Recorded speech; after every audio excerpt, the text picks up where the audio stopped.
매일 성경 묵상을 돕는 해설 가이드입니다. 안녕하세요. 묵상 코치입니다. 함께 읽고 나눌 말씀은 레위기 23장 15절에서 25절까지 말씀입니다. 6월절 무교절에 이어 또 하나의 봄 주요 절기인 칠칠절이 제정됩니다. 칠칠절은 중간기 이후에 오순절이라는 별칭으로 불리기 시작하여 신약에서도 그 전통이 이어집니다. 칠칠절에 이어 가을절기로 넘어가는데 첫 번째 절기는 나팔절입니다. 15절에서 22절 읽겠습니다. 안식일 이튿날 곧 너희가 요제로 곡식단을 가져온 날부터 세어서 7 안식일에 수요를 채우고 7 안식일 이튿날까지 합하여 50일을 계수하여 새 소제를 여호와께 드리되 너희의 초소의 10분의 2 에바로 만든 떡 2개를 가져다가 흔들지니 이는 고운 가루에 누룩을 넣어서 구운 것이요 이는 첫 요제로 여호와께 드리는 것이며 너희는 또 이 떡과 함께 1년 된 흠없는 어린 양 7마리와 어린 수소 1마리와 순양 2마리를 드리되 이것들을 그 소제와 그 전제 제물과 함께 여호와께 드려서 번제로 삼을지니 이는 하제라 여호와께 향기로운 냄새며 또 순염소 하나로 속죄제를 드리며 1년 된 어린 양 2마리를 화목 제물로 드릴 것이요 제사장은 그 첫 이삭의 떡과 함께 그 2마리 어린 양을 여호와 앞에서 흔들어서 요제를 삼을 것이요 이것들은 여호와께 드리는 성물이니 제사장에게 돌릴 것이며 이날에 너희는 너희 중에 성회를 공포하고 어떤 노동도 하지 말지니 이는 너희가 그 거주하는 각 처에서 대대로 지킬 영원한 규례니라. 너희의 땅의 곡물을 벨 때 반 모퉁이까지 다 베지 말며 떨어진 것을 줍지 말고 그것을 가난한 자와 거류민을 위하여 남겨두라. 이는 너희의 하나님 여호와이니라. 15절에서 17절은 칠칠절의 날짜와 곡식 제물입니다. 칠칠절의 날짜는 무교절 기간에 안식일 이튿날을 기점으로 7번의 7일, 즉 49일을 센 날입니다. 9절에서 14절에 보리의 첫 이삭을 바치는 초실절의 규례에서 설명한 대로 칠칠절은 출애굽기에서 매추절과 혹은 매추의 초실절로 칭하고 있어 혼란을 일으킵니다. 분명 매추의 초실절은 밀추수의 기념을 말하므로 보리의 초실절과는 구분됩니다. 결국 두 가지 초실절이 나타나므로 이 둘을 구분해야 됩니다. 하나는 무교절의 안식일 이튿날, 즉 1월 16일을 가리키는 보리의 초실절이며 또 다른 하나는 1월 16일로부터 49일이 지난 칠칠절입니다. 즉 3월 6일에 지키는 밀의 초실절입니다. 우리는 통상적으로 교회에서 사용한 대로 밀의 초실절은 매추절로 칭하고 보리의 초실절은 초실절로 칭하기로 합니다.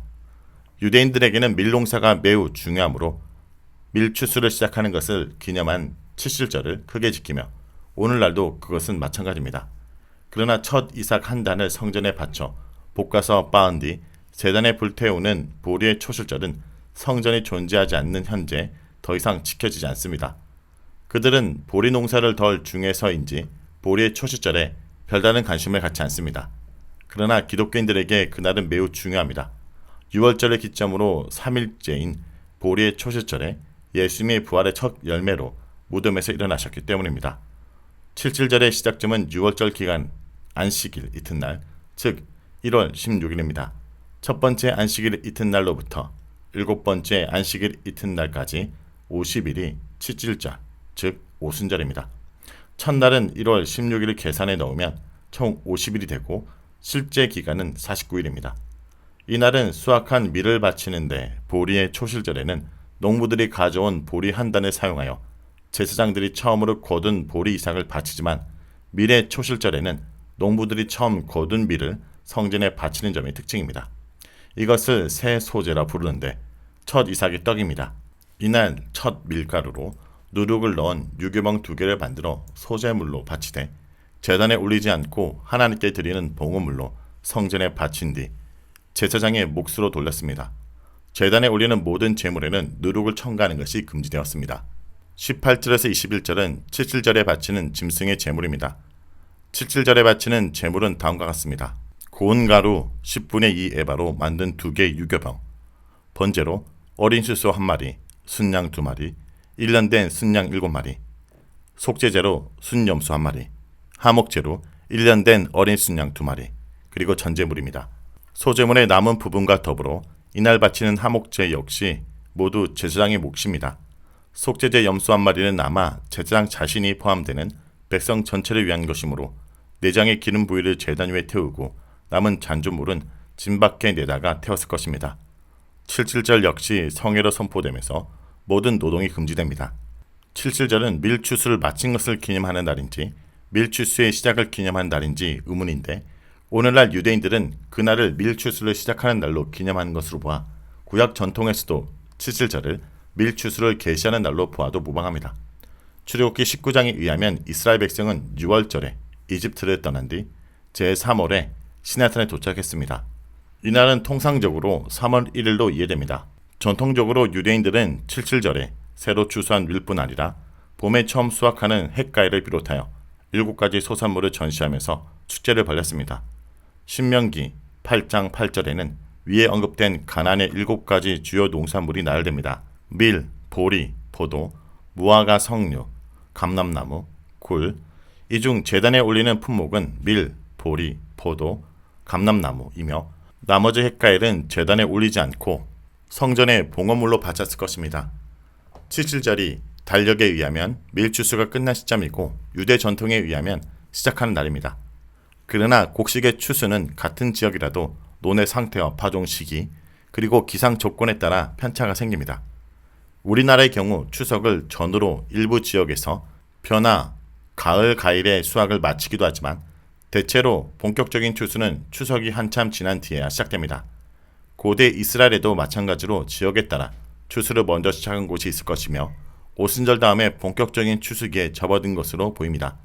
19장에 이어 여기서는 이 봄 수확기에 준수해야 될 자비로운 추수법이 다시 한번 강조됩니다. 주인은 밭과 가수원에서 추수 중에 바닥에 떨어지거나 남겨진 이삭과 가위를 토지가 없는 가난한 자들과 나그네를 위해 남겨둬야 합니다. 특별히 22절은 자비로운 추수법을 말하는데 이미 레위기 19장 9절에서 10절에서 살펴본 바 있습니다. 여기서는 농사력을 토대로 마련되는 절기법의 맥락에서 언급되고 있습니다. 이 법은 추수 때 반드시 사회적 빈민층과 여러 가지 사정으로 토지를 잃은 사람들 그리고 역시 땅이 없는 이스라엘 체류하는 외국인들에게 최소한의 먹을 것을 제공하기 위한 제도적 장치입니다.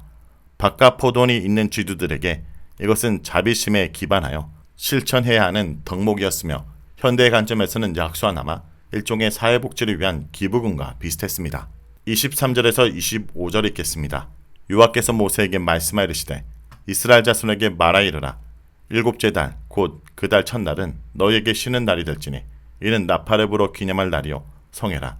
어떤 노동도 하지 말고 여호와께 하제를 드릴지니라. 23절에서 25절은 나팔절의 제정입니다. 이스라엘의 중대한 명절들이 7월에 집중되어 있습니다.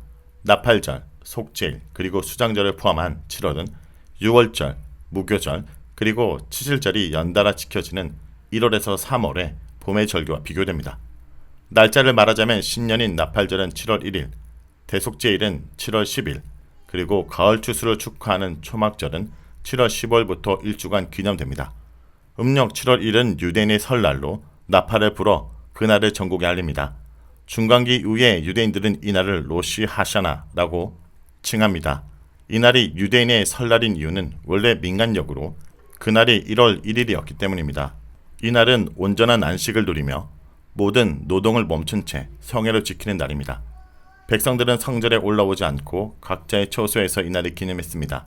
양뿔로 만든 나팔 소리와 더불어 그날의 시작을 알렸습니다. 그 나팔 소리는 기념을 위한 것인데 문자적으로는 기억, 해상이라 표현합니다.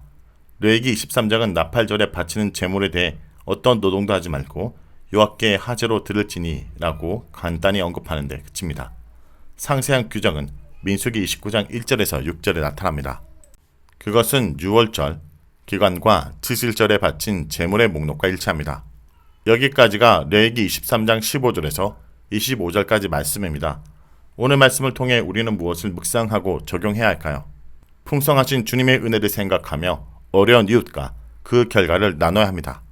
7일절이라고 불리는 오순절은 무교절 첫날부터 7번째 안식일이 지나고 그 다음날 지켜지는 절기로서 풍성하게 추수한 것을 하나님께 드리며 감사하는 것입니다. 신약에서 이날은 성령님이 강림하신 날입니다. 성령께서는 추수꾼으로 오셔서 그의 백성들을 창고에 모아 들이셨습니다. 또한 그 백성들 가운데 임하셔서 타락한 본성을 변화시킬 성령의 열매를 풍성하게 거두게 하십니다. 성도 여러분, 우리는 예수 그리스도와 성령님을 보내주시고 날마다 풍성한 은혜를 부어주신 하나님께 감사를 드리고 있습니까? 풍성하신 주님의 은혜를 생각하며 어려운 이웃들과 하나님의 그 은혜를 나누는 주의 백성들이 되길 간절히 기도드립니다.